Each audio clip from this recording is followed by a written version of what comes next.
We are rolling. Good morning. Welcome back to the conversation. This is Midlife Crisis Activities. This is our lifestyles and pop culture webcast, our daily shout out to the world. I'm your host, Patrick Russell. And over there where she belongs is my very vivacious producer, Veronica. Together we're here to lend our voices to the noise from a multi-generational perspective to help explain everything that's right and wrong in this world. Happy Hump Wednesday to you, Veronica. Glad to have you back. I've got a great midlife crisis activities story for you today. Two families going through the IVF pregnancy treatments got the me, myself, and Irene scare in the hospital when they gave birth to their child. Classic setup. Brown family pops out a blonde-haired, blue-eyed white baby, and the white family pops out the brown hair, tan skin, and brown eyes. Total clear mix-up that, of course, occurred at the IVF's clinic and center. And just a tragic story in reality, the emotional bonds that were created in the months that the non-biological children, the two babies, were with their non-biological families until they could finally come to some decision of what was going to be best.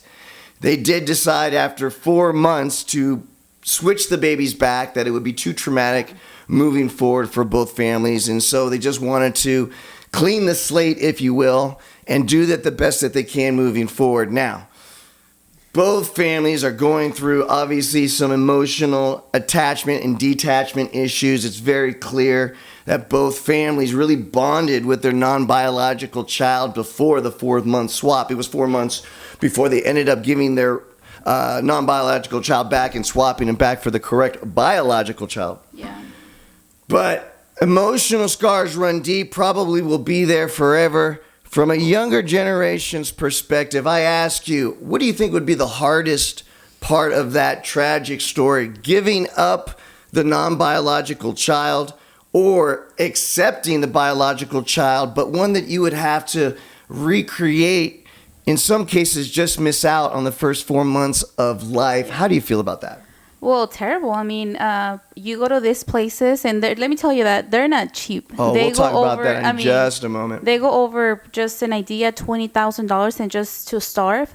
But I mean, it's pretty sad. I mean, if I'm going to this process, it's because I need 100% security that is going to be fine, right? So I cannot even imagine happening to me, and then having the process of like getting pregnant. Like every woman wants the experience of like having a baby inside your belly, right? I mean, that's what it is. And then now, the miracle of life. Yeah, having another baby, and then plus 4 months into it, having to switch the baby.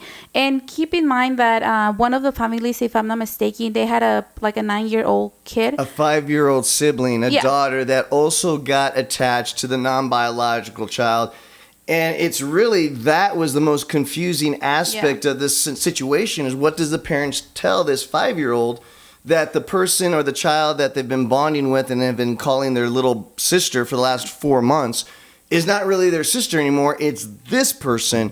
Yeah, I think it's going to take a lot of therapy years into the future to try to kind of untangle that spaghetti mess. Something that came to my mind when I was reading the story is like human errors, right? I mean, that, and this is not the first time. I mean, this is kind of like the first time that we have heard a story like this, but do we know if it's the first time it's ever happened? Oh, no. It's, I believe, last year, and this is just us, obviously, going into these stories, but there's like probably hundreds of those situations. So obviously there's lawsuits that have already been initiated. We haven't seen the fallout from that, but you gotta believe, beyond the civil liabilities and the payouts and settlements, you got to talk about new regulations in the industry itself, right? How can something like this happen will be the public outrage response.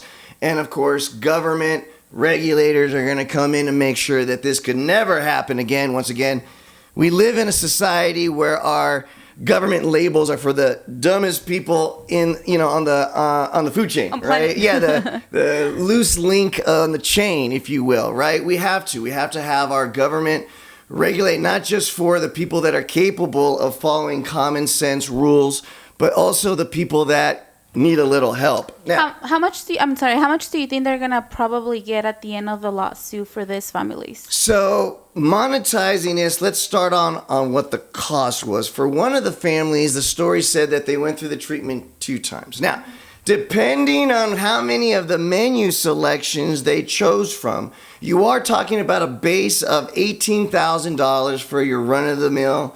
Let's just get the turkey baster and inseminate the mom with some healthy eggs and seed, right? Let's say 40 just for those 2 times per se, right? 2020. Then, yeah, let's say, but, just to kind of ring out the story a little bit, technology has come afar, depending on if you prefer a certain sex, depending on if you prefer twins, triplets, something like that.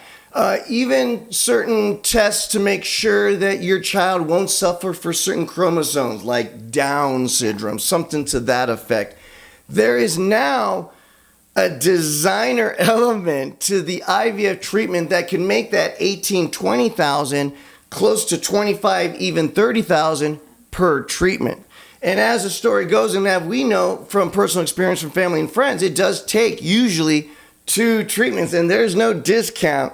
There's no economy of scale for a family plan. You got to pay the full amount for each treatment. So starting off with, let's say 50,000 would probably be a much more stronger base of how much they've spent so far.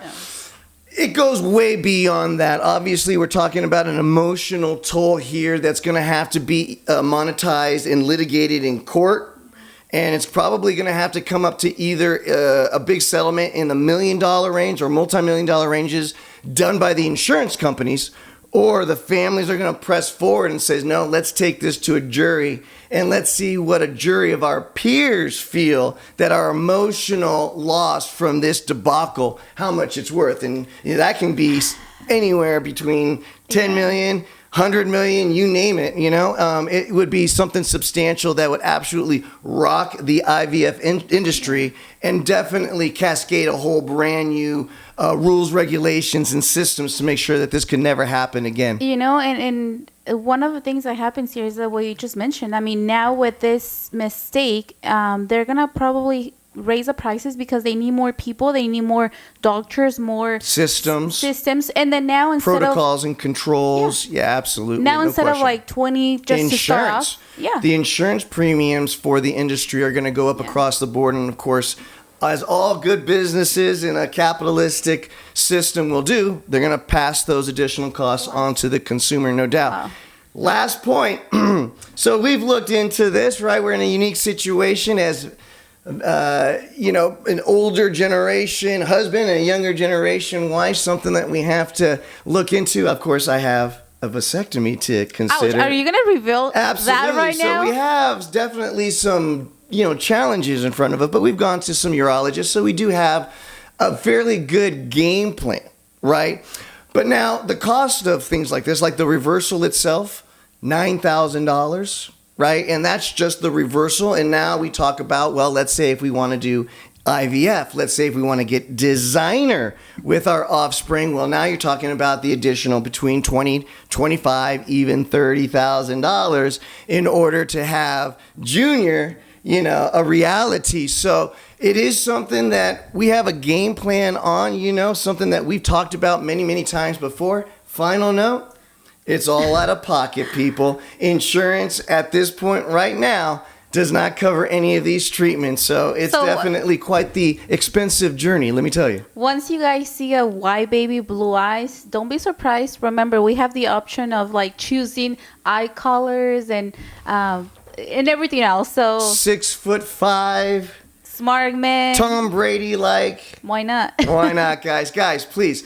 Don't just subscribe to this channel, even though we will be going back and forth and letting you know what we're thinking about as a power couple on a Hump Wednesday, but lend your voice to the show. It'll make it a whole lot more fun. Guys, it doesn't matter what comes your way today. It doesn't matter what obstacles or challenges that you may face. You just need to remember one thing. Give them hell. Happy Hump Wednesday, everybody.